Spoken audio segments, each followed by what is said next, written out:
Hello everyone, welcome on Upfront with Pallavi Sareen. Kashmir Valley. As you all know that militancy is on the rise and though terrorists are being killed as a matter of daily routine, is that really the right way of approach in the Kashmir Valley? Will it bring peace in the valley?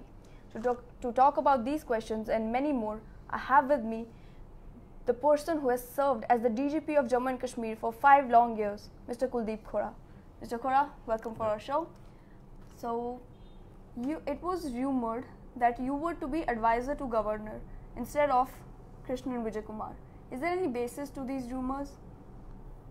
No, I was not, told about it. So, as long as there is no confirmation, it's a speculation. But did you apply for the job? Did you want it? No, there was no. These jobs are not applied for, and this is purely the prerogative of the government, and the way they use this option, it's for them, obviously. But do you believe that Krishnan Vijay Kumar is the right choice, considering, yeah, he killed Warappan, he was a part of their operation, but he has no experience in fighting terrorism. In a state like Jammu and Kashmir, don't you think there needs to be a person who has experience in counter-insurgency operations and they need to be as advisor to governor? No, government is at liberty to choose a person of their choice. That's what they have done it. And every government has its own reasons for doing so, and let it be that. Mr. Khoda, talking about DGP, you were the DGP for 5 long years. How is the DGP exactly appointed? It's again by the government, and obviously it's based on the requirement, and as per the every government, would like to be a successful government. That's what any government would like to be remembered for. No government or no chief minister is going to take a chance with regard to a sensitive subject like law and order, and especially for this state, the terrorism is one of the most important factors. So any chief minister or during governor's rule, the governor would obviously like the results to be achieved as per the expectations of the people. But do you not agree that it is more about political suitability than expertise or seniority? For a state like Jammu and Kashmir, no head of the government would like to compromise on the basic requirements, not only for DGP, but I would say even for the superintendent of police of the district and other senior supervisory officers, because the situation in the state is much different from many other states, where there can be sometimes attribution to political influence in the appointments, and for which the Supreme Court had issued directions and guidelines for appointment of DGP and other senior officers. But obviously those recommendations have not been implemented by most of the states for the reasons well known, and but for J&K the situation is much different. And I think in J&K, the police has been always at liberty to work professionally and get the results, and that's what the J&K police has done so far. You said that the government doesn't like to compromise in these situations. Considering, Mr. Khoda, that you were in the thick of the thin during 2008 Amarnath land row, during the Shopian rape and murder incident, during the 2010 incident, and you continued to be the DGP of Jammu and Kashmir. Yet the former DGP, Dr. S.P. Vaid, he was shown the door after 1 or 2 incidents where the family and kith and kin of police officers were kidnapped. Why so? I can't really comment on the individual postings or individual officers, but government of the day has the option of taking a decision on these issues, and that's what they take. And the requirements of the government, requirements of the situation, always uppermost in the mind of the people who take these decisions, and that's how they do it. Mr. Khoda, it is believed that it was the 2010 incident which made Burhan Wani pick up gun. Do you agree that it was because of your mishandling of situation that such a situation emerged and the militancy got renewed beginning in the valley? Let me elaborate a bit on this. 2010 was a situation where I would like to give a slightly detailed a comprehensive Sure. answer to this, because you have to see the things as they were happening in run up to 2010 and what happened after 2010. During the years of 2007, 2008 and 2009, if you look at the graph of militancy, there was a sharp decline in the terrorist incidents. Yeah. In 2006, I'll tell you, the number of terrorist incidents were 1438, which for the first time in the history of the militancy in J&K came down to 3 digits in 2007. Yeah. And they continued to come down very, very sharply in 2008 and 2009. That's when Pakistan realized that the militancy is probably on not only on decline, but it is on exit now. So they had to think of certain other means to keep the tempo on, to keep the disturbance on, and the substitution of militancy by creating law and order problems was a handy thing for them to experiment with. And in the backdrop of the emotions which arose in 2008 during the land row agitation, they capitalized on it and involved their full machinery by sending funds, by utilizing those funds for creating stone pelting incidents in different parts. And there was a very well-oiled machinery, and when we arrested some of these main persons who were involved in the pelting incidents, we seized the documents, we seized the bank accounts of the people, the passbooks, the checkbooks during different raids.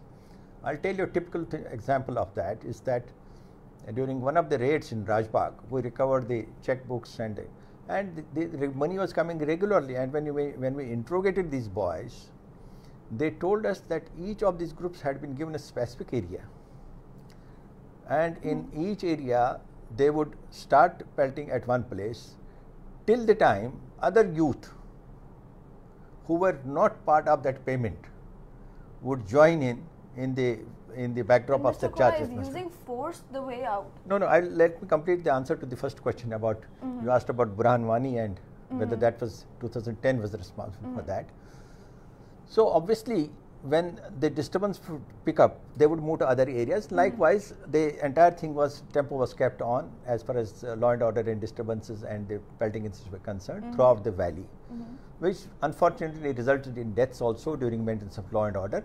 But it is an accepted fact that but for the patient and very tolerant way of handling by the police, the deaths in that sort of atmosphere could have been much more. The restraint was tremendous by the police, because in those law and order incidents, army was not involved. It was mainly the police and the CRPF. So the restraint was tremendous. Lots of government property and lots of other property also got damaged. We accepted that in the bargain, but our effort was always to reduce the casualties. It was again in that backdrop to ensure that civilian casualties are minimum, that I went personally to Tekanpur, discussed with the BSF, the manufacturing facility at BSF, and then we got certain improvised things to ensure that casualties and injuries during law and order are minimum. Like I'll give one example. We introduced about dozen odd changes in dealing with the law and order situations. And like I'll tell you, tear gas shell. We found that there were many deaths took place earlier because of tear gas shells hitting the persons directly at vital parts like head or abdomen. Yeah. So what we did in consultation with the scientists there, I discussed with them, and we got the head of that tear gas shell replaced by a plastic sort of rubber thing instead of steel, instead of metal. The nose of that tear gas shell was got made of a plastic element rather than a steel element. So the aim was to ensure that even if it accidentally hits somebody directly, the person doesn't die at least. So that apart, if Burhan Wani would have been a creation of 2010, then it should have happened in 2011, 2012, maybe 2013 also, but it didn't happen. In fact, the number of terrorist incidents and the number of law and order incidents were lowest during 2012. During 2012, lowest during the start of militancy from 1990, and they continue to be lowest because from 2013 onwards, the incidents increased. Now, Burhan Wani, it was more because of the radicalization, which on account of various factors got introduced. About the radicalization. Do you not believe that it is because that terrorism propaganda, which has began in Valley, and it is being used to radicalize the youths towards militancy? Why cannot we, with our brilliant minds and our researchers, come up with a counter propaganda to reduce the level of radicalization? I mean, your point is absolutely taken, but I would go a step further. Why to feel the necessity of going for a counter propaganda? But is force the way then? No. Is using tear gas and using pellet, is that the way instead of counter propaganda? I'm telling you, I'm telling the way out. Instead of allowing the situation to reach a stage where we have to go for counter propaganda, address the factors which in the initial stage, which is in the first place, lead to radicalization. Address those factors. And how are those factors being The addressed? factors, there are lots of factors. First of all, this type of political establishment we got here, that in itself had the seeds of creating some sort of unrest in a particular section of society in the valley, which happened. But that was probably a political requirement, as was thought that time by the then Chief Minister. He went into for an alliance. That was one part of it. I won't like to comment whether the alliance should have been made or not, but I am telling the factor responsible for radicalization. The political coalition which emerged was not liked in the valley, and that was one of the factors. The other factor was the type of incidents which happened in the rest of the country. Like, you know, if you are able to create a narrative about the youth of Kashmir in a particular manner, which is to their disliking, it is bound to evoke counter reaction.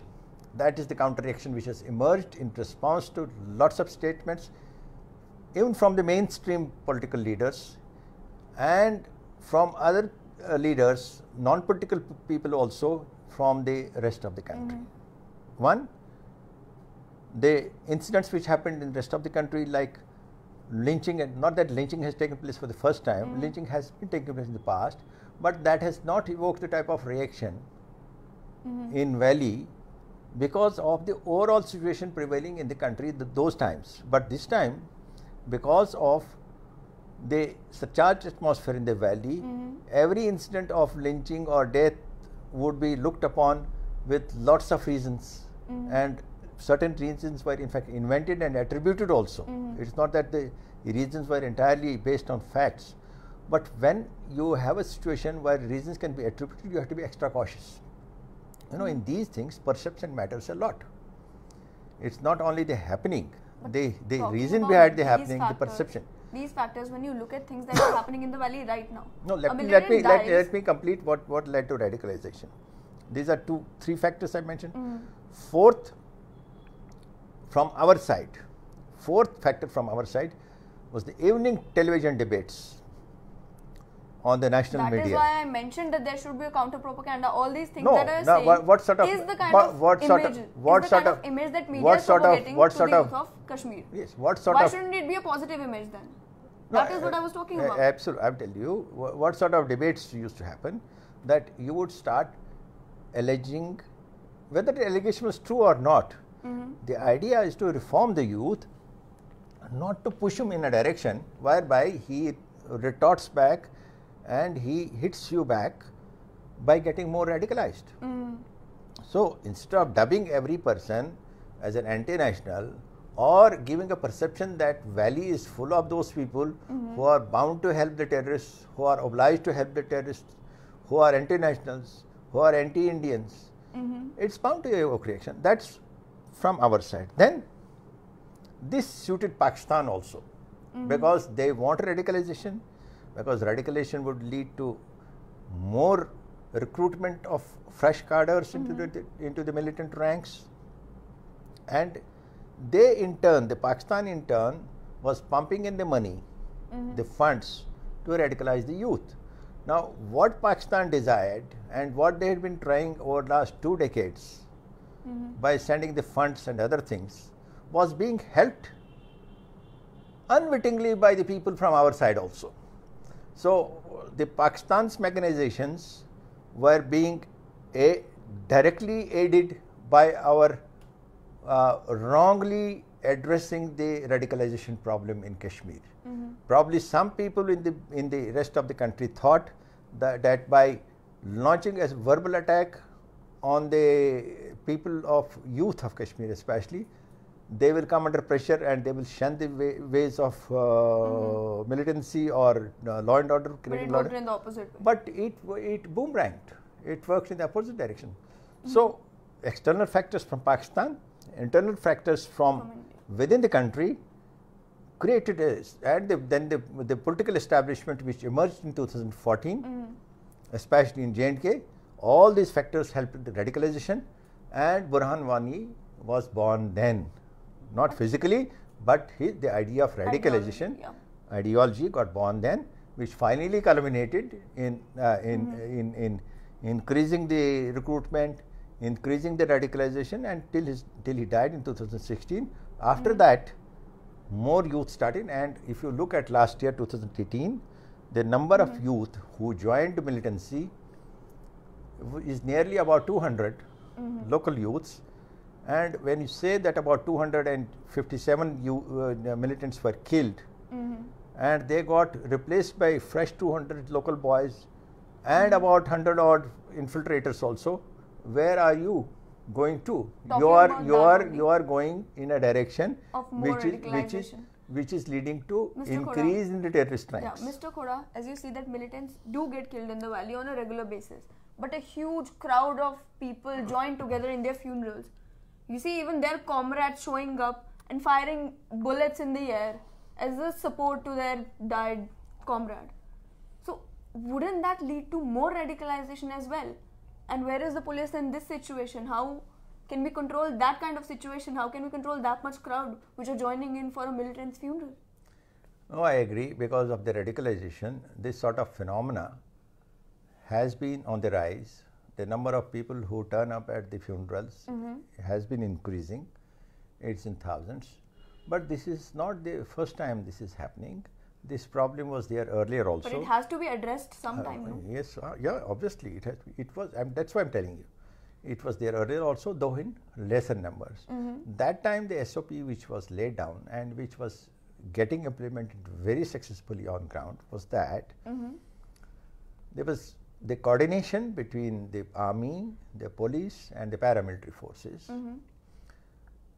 would be such that whenever there was an intelligence input which would mainly come from the police, so police was well on the net, well on the grid to launch an operation. The army would supplement that operation with manpower and firepower. The operation group of the police would get tagged along. The CRPF would be utilized to ensure that law and order in the surrounding areas is effectively controlled. Now, what used to happen that time was that the moment the police part, there was a composite group of law and order element and the operational element. Operational element of army and police, law and order element of CRPF and police. The CRPF would be deployed at a reasonable distance from the place of operation so that that component of CRPF and police would prevent people from approaching in any way the site of operation or pelt stones on the people, on the arm, on the forces who are there in operation, thereby hampering the operation. Because army don't carry lathis, they don't carry tear gas. If army is pelted upon, the only way for the self-defense is to fire, because they have no other equipment with them, and that's how they're trained also. So it is very essential for the police and the CRPF to ensure that army does not come in direct contact with the pelters anywhere. So for that reason, a cordon is laid at a reasonable distance from the place of encounter. Then, while leaving the operational site, an ROP, that is the road opening party, is laid along the route of the exit of the armed forces, the army and the police which was in operation, so that on way they are not pelted and there is a safe exit. So that's how they were being controlled. I agree, now the number of people which are turning up is far more, and they are mustered also by announcements from the mosques. So a comprehensive plan, a comprehensive SOP, whereby the forces for dealing with law and order are increased, the armed people don't come in direct contact with pelters, there is a safe exit after the operation is over, and beyond that, controlling the announcements from the mosques is also very essential for these subversive activities. Any mosques being used for this purpose should be controlled. Then there is internet which is also being used for mobilizing the crowds. Talking about the internet for 1 minute, you see that United States, they are fighting terrorism. There's Syria, Iraq, they are fighting terrorism, but they don't ban the internet the way we do in Jammu and Kashmir. Is banning internet the only solution? Oh, this is one of the requirements, because what's the problem? Some people are misusing the facility of internet. But it also affects the other people in the valley as well. You see people who are preparing for civil services. You see people who are using the internet for actually productive uses, and they are also affected by the internet bans. No, I'm not saying banning the internet for days together or for months together. I'm saying during that crucial period of operation in that specific area, so that people don't reach there. Like if there's an encounter in, say, Shopian town, say an area of reasonable distance, say around 10 kilometers around that, from where people can come and focus on that encounter site, they don't get internet facility during that period only. But like I mentioned, in Syria there's an ongoing war, and yet even they don't ban the internet. Why is this whole banning the internet situation? You know, while banning the internet, as far as banning the internet during that period is concerned, it doesn't cover the Wi-Fi, which is the essential requirement for banks and other institutions to function. Wi-Fi is not banned, Wi-Fi is not disconnected, Wi-Fi continues there. Exactly. So it is only the mobile internet which gets affected during that period, and in the maintenance of internal security, that much people have to accept. You cannot have all the goodies and everything in function. But shouldn't you at least be finding another way out? Instead of banning internet, another way out of surveillance, another way out of, like I said, counter-propaganda. I mean, at the moment, the best way is to stop it, because people have, how can you stop a message being flashed and in groups, WhatsApp message being sent for people to collect at a place? The best way is to stop the facility for that much period of time as required for the minimum possible time. But allowing everything, allowing all institutions to function the normal way, which are directly affecting the situation and creating an adverse impact on the situation, it's not always possible. It's not always possible. You have to accept the least destruction, least inconvenient thing. The least inconvenient thing is that stop the internet for that much period of time instead of losing the lives of the civilians. Another thing, Mr. Khoda, I would like to understand from you is that when a counter-insurgency operation is led, are you consulted? And do you make the decision, okay, go in? Or do you consult higher-ups as well?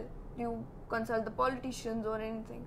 How does the entire counter-insurgency operation is led? In J&K, it has not been the trend that you have to consult politicians for any operation. It's purely a professional decision, and professionally it's carried out. Yes. As DGP, at least, are you consulted? It depends on the type of operation. If there's a small operation, yes, it's not necessary that if the officer can't reach me that time, the operation will go ahead. But if the officer can get in touch, he will inform that we are planning this. That really doesn't matter, but this gets restricted within the police hierarchy and within the army establishment, whichever forces are deployed there.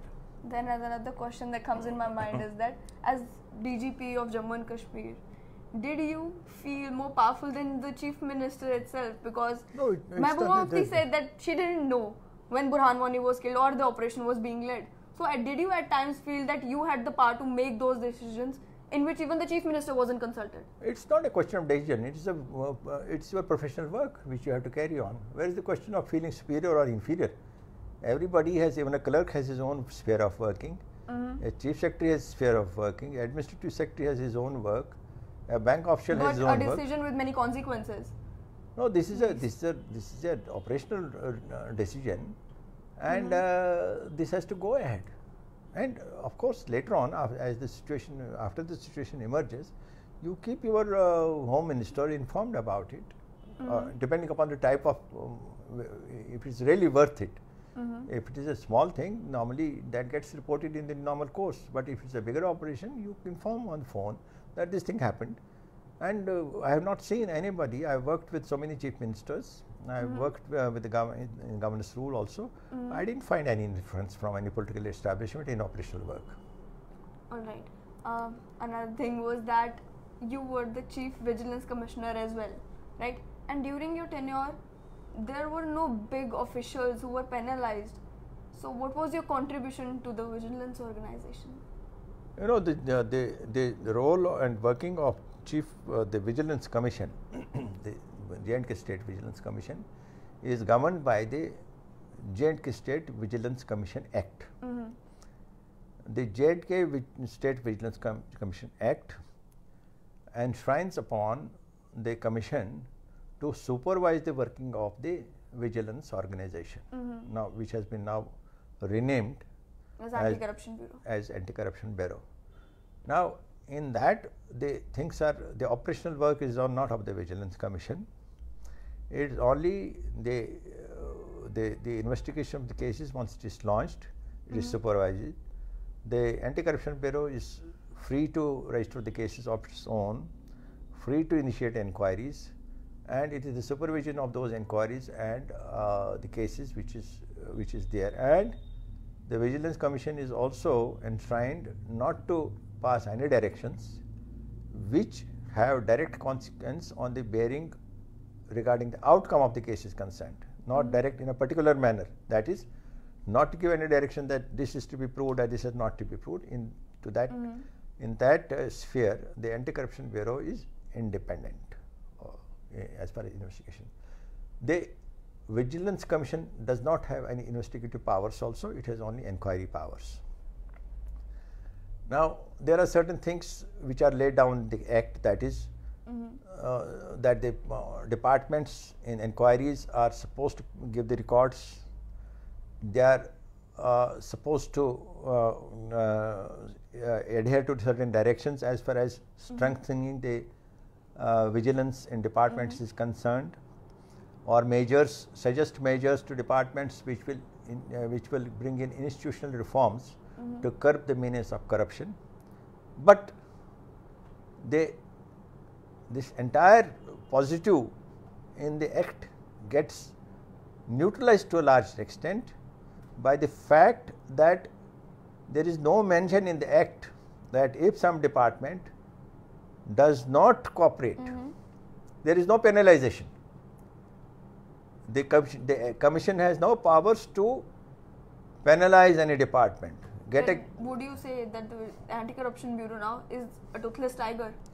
No, Anti-Corruption Bureau is not a toothless tiger. It has powers to register the cases, it has power to investigate the cases, it has power to file the charge sheet. There is no outcome of it, then it is working as a toothless tiger, isn't it? No, that depends on the cases, cases which come under their consideration. But the point is that we are talking about the commission. The commission is a body which has a supervisory role in general. It does not get involved as per the Act in investigations of its own. The investigation is conducted by the Bureau itself. But as an advisory body, the Vigilance Commission gave lots of recommendations to the state government. Were they accepted? And to ensure, with a view to institutionalize some of the reforms which will help in curbing the corruption. I am not saying eliminating the corruption, in curbing corruption.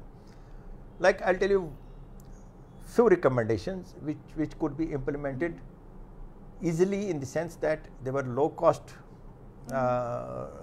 involvement reforms, they were easily implementable, and still they were not implemented. They were not implemented. Like at all places of public dealing, where the corruption, because if you will also agree that the most of the corruption takes place at the places where the officials have a public dealing. Whether it's a police station, whether it's a clerk issuing the PRC certificate, backward area certificate, or whether it's a contractor going to collect the payment or the check from the department. Wherever there is public versus and official interface, the corruption chances are quite high if the official on the other side is person who is corrupt or who demands money. So I had suggested that these places should be covered by a closed circuit CCTV, and the monitor should be with the senior supervisory officer who will keep on monitoring the activities of the officials in the departments. There was inbuilt resistance in the departments, and in turn they were able to convince those who had to implement those decisions. I don't know what reasons they mentioned by which it could not be enforced. This would have not only helped curbing the corruption, but also it would have ensured that the senior officers would supervise their working also, because many times you find officers just moving out of chair and vanishing and not attending to the routine files even. But this never got implemented, though I verbally, in writing, in meetings, I kept on emphasizing it, because Vigilance Commission recommendation is not binding on government. And at the same time, government has been told to convey to Vigilance Commission within 30 days, if they don't want, if the government feels that a particular recommendation is not to be implemented. But the then government never came back, leave alone 30 days, never returned back to tell us as to why a particular recommendation is not being implemented or whether it is being implemented. So government violating the Vigilance Act itself, there is no provision for any sort of further action. So what do you do? Then there is Public Service Guarantees Act, where it is laid down in the Act that various facilities to public will be guaranteed in a particular period of time. Now, if you have a look at it, most of these public services are covered in that, and there is a time limit on that. None of them is getting implemented. So what will you accept? What will you expect then?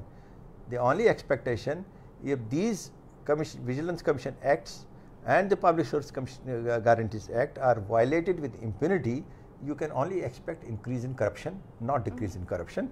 Whereas both these acts were made to check the corruption, but on the other hand, these are being brazenly violated by everybody, and nobody is taking any action against anybody who violates those acts. Which is why because I was saying there is no provision also for any action against. That it is an advisory body, and if it advises and recommendations are not being implemented, and there is no check on that, then isn't it actually working as a I'll give another example of it. Very interesting example. That is, we studied the payment mechanism from treasuries, government treasuries, which are spread all over the state. And we did a very thorough work, because we didn't want to recommend, though initially I felt that this treasury body is basically acting as a middleman, but I wanted to be very sure that I do not make a recommendation which cannot be implemented or which is difficult to implement and which will be impractical to implement. So I studied this, the commission studied this entire system very thoroughly, and after looking at all pros and cons, gave a detailed procedure to the government which would avoid the middleman role of treasuries, because at treasuries there were lots of complaints coming in for whether payments to contractors, payment to even government servants regarding their areas of salaries, even GP fund, all other payments which get dispersed at the treasuries, lots of complaints. So we gave a very specific proposal, and we said that not only it will be beneficial in eradicating corruption to a large extent, but also the surplus staff which will get rendered, which will come out of it, can be utilized to fill up the deficiencies of finance knowing people in various other departments where there is shortage. And also the large number of buildings which are government buildings which are under occupation of treasuries will get vacated, and they could be allotted to different government departments who are at present functioning from rented premises, thereby saving on the rentals also. Now, it took me a lot of time to convince the then finance minister that it is implementable, despite initial that resistance in J&K. It is very maybe in all over the country. Everybody wants to maintain status quo. Nobody is free, nobody is open to change. That is one of the problems here we face. So it was after a lot of persuasion that finance minister agreed to it, and then he fixed a date. It was announced in the legislature that treasuries will be abolished. Government order was issued that they will be abolished. A date was fixed, and as the date approached, the date was extended. And when that date was extended, then as the second date also started approaching, it was further extended. And then third time when it was extended, then when that date approached, by that time another finance minister took over and he announced that this will not be implemented. So if you have this sort of approach to deal with corruption, and incidentally, corruption is one of the factors which is leading to alienation of people in Kashmir and to radicalization. When you have an angry youth, he is the material to get radicalized also by slightest of propaganda also. So this also, the developmental needs of people's work not getting done in offices, very, very small things for which they have to keep on going to offices, and still they don't get done. Till general experience of people in this state is that unless and until you follow your file in the various offices or get recommendations from somebody which will push the file, the job doesn't get done. There is a system of the file movement prevailing in some offices, but that file movement is there for the namesake. It doesn't really work on ground. It may be a movement just for the sake of movement without getting the problem of the people solved or people's job done. Likewise, the attendance office, the biometrics were introduced to ensure that people remain present in offices.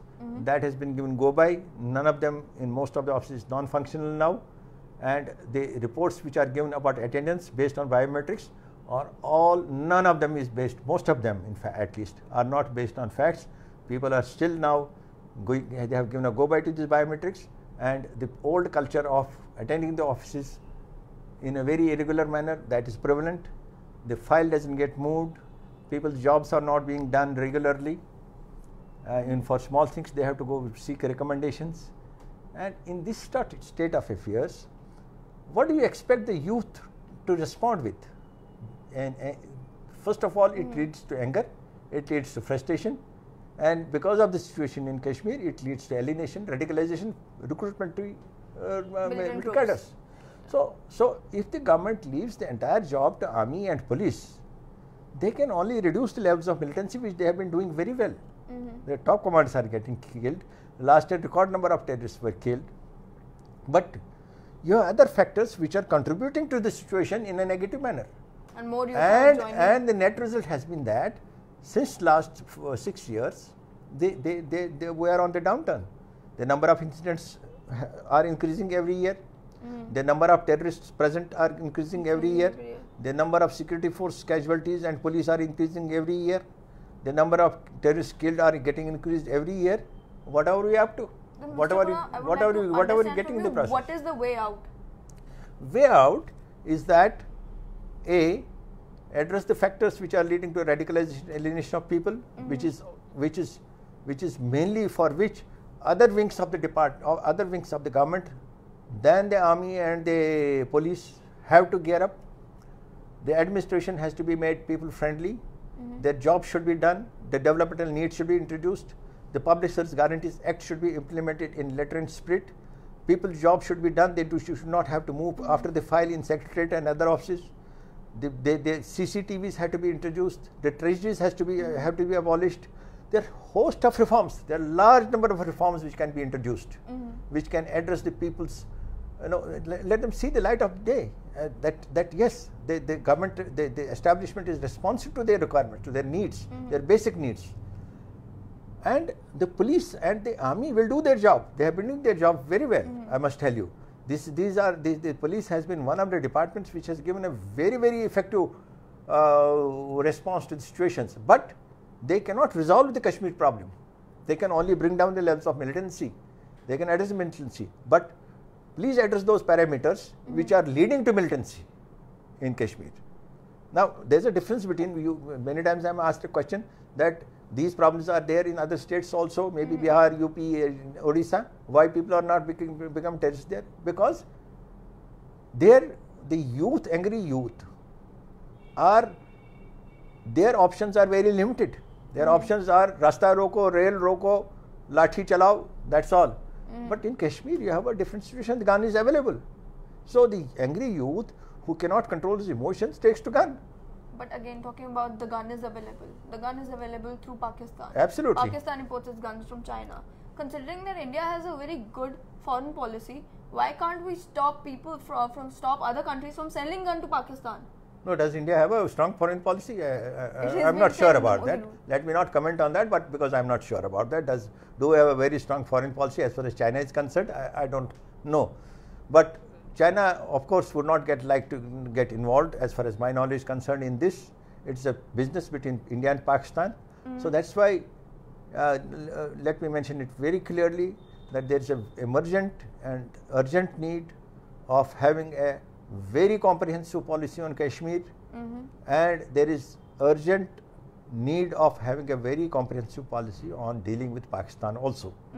How to deal with Pakistan and how to deal with Kashmir, two strong policy, well laid down policies have to be put on paper. There can be small modifications from time to time in response to the situations and needs, but the basic policy has to be clear. It can't be that we go for Ramzan ceasefire and then we go for Operation All Out. We go for talks, then we say no talks till terror is there. I mean, flip-flop things and firefighting approach will not work at all. They are not going to work. They are not going to lead us anywhere. This flip-flop approach is only going to complicate the problem. As long as we ourselves are not clear as to what to do, how do you expect results? We are not clear what to do about Kashmir. Let me admit it frankly. The government of India is not clear what to do about Kashmir. And when we ourselves are not very clear about Kashmir, how can we expect that we'll lay down some ground rules regarding the security forces, regarding the other government departments to function, which can normalize the situation in Kashmir? So it has to be a very, very serious thinking. We should, on Kashmir has to be done, and we should come out with a document, with a plan for all the departments of the government. Now, in 2010, you talked about 2010 in the wake of that agitation and in the wake of that unrest. The then Home Minister and we tried to chalk out a policy of getting these private players from across the country to Kashmir and pick up young boys and girls for recruitment in their own companies on what you call campus recruitment on the basis of their merit. Initially the companies were hesitant. They said we don't expect good material from Kashmir. But we told them, don't pick up any material which you consider not worth it. You fix your yardsticks, whatever yardsticks you have for the rest of the country, go by the same yardsticks in Kashmir also, and whosoever fits your bill, this thing, and you pick up that boy and girl and recruit him. Because people from Kashmir are hesitant to go outside to appear for interviews and then seek employment. But if you offer them employment, they are based on the merit, not on a compromise on merit. And they were surprised when they got lots of these boys and girls. But again, telling the same thing, that we don't have any clear-cut approach in Kashmir. That policy fell into disuse. And hardly you find now private players coming and picking up the boys and girls from campuses for recruitment. we have to have a very consistent policy on this. These things can't get settled of their own. Agreed. Now, Mr. Khoda, on a lighter note, you see that many people have written books on Kashmir. Considering you were the DGP of Jammu and Kashmir for 5 long years, you must have so many stories to tell. Can we expect a book from you? Are you writing a memoir? Let me see. I have a lot of material, but let me see. I am not so made nothing as yet. I have not made up my mind. I have material. Yes, as you rightly said, there are lots of things in my mind, on my paper also. But let me see if it is if I feel like, yes, I have the material. All right. Thank you so much for being on our show. Thank you.